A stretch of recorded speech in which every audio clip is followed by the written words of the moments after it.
केतु के बीच में जब आता है चंद्रमा तो पड़ता क्या है? चंद्र ग्रहण। अभी पड़ा था चंद्र ग्रहण। और जब राहु केतु के बीच में आता है सूर्य तो पड़ता है क्या? सूर्य ग्रहण। जैसे ही चित्ररथ नाम के राक्षस का गला कटा वैसे ही क्या हुआ?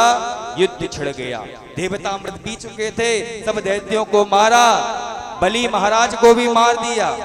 बलि महाराज को मार दिया।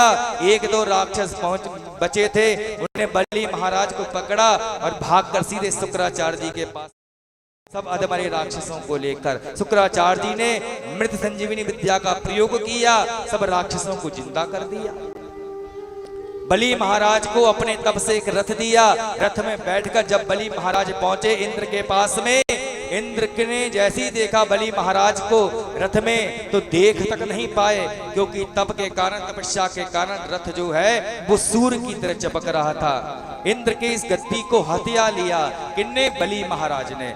इंद्र आदि जितने देवता थे स्वर्ग को छोड़ छोड़कर गुफाओं में, पर्वतों की गुफाओं में छुप गए, क्योंकि बलि महाराज के पास शुक्राचार्य जी का दिव्य रथ था, शक्ति थी, उनके सामने कोई देवता टिक ना सका।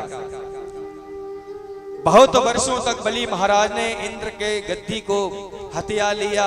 जब शुक्राचार्य जी के पास में आए, गुरुदेव इंद्र की गद्दी मेरे पास है। शुक्राचार्य जी ने कही, गद्दी तो तुम्हें मिल गई है, लेकिन गद्दी का नियम कानून के साथ लो, क्योंकि इंद्र की गद्दी पर वही बैठेगा जिसने 100 यज्ञ किए होंगे।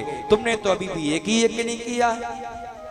उधर देवता बेघर हो गए, कश्यप ऋषि के पास में आए, अपनी मैया अदिति से कहा कि मैया देखो हम तो बेघर हो गए, हमको घर दिलाओ। अदिति मैया ने कहा, देखो कश्यप ऋषि से, देखो अपने पुत्र जो देवता हैं वे बेघर हो गए, कुछ तो उपाय करो। कश्यप ऋषि ने पयो व्रत बताया। उस व्रत के प्रभाव से कश्यप ऋषि की अदिति मैया के गर्भ से एक बालक का जन्म हुआ, जिसका नाम था वामन। बोल वामन भगवान की जय हो।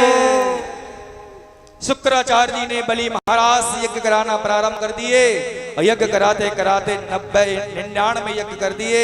जैसे ही 100वां यज्ञ हुआ, 100वें यज्ञ में बलि महाराज यजमान बनकर बैठे हुए हैं, और इधर वामन भगवान बड़े हो गए। वामन अंगुल के वामन भगवान। भादों की द्वादशी के जन्म हुआ वामन भगवान का। जन्म जब हुआ तो सबने धूमधाम से जन्मोत्सव मनाया, और पृथ्वी मैया ने आसन प्रदान किया, गायत्री मैया ने दीक्षा दी, और गुरु बृहस्पति ने उन्हें गुरु मंत्र दिया। कहा, चेला हमने तुम्हें दीक्षा दी है, अब दीक्षा देने के बाद गुरु दक्षिणा भी तो दी जाती है, तो गुरु दक्षिणा हम तुमसे चाहते हैं। वामन भगवान ने कहा कि गुरुदेव दक्षिणा में क्या चाहिए? तो कह दिया कि दक्षिणा में हमारे लिए तीनों लोक चाहिए, क्योंकि जो लोक बलि महाराज के यहाँ पर है वो सारे लोक चाहिए। जब इतना कहा गुरु बृहस्पति जी ने, तो बलि महाराज को छलने के लिए जहां पर यज्ञ कर रहे थे वहां पर पहुंच गए। छोटे से वामन भगवान, हाथ में कमंडल है, छतरी लगाए हुए, ब्रह्मचारी के वेश में पहुंच गए। कहां पर? बलि महाराज को छलने के लिए। आइए बलि महाराज को छलने के लिए आ रहे।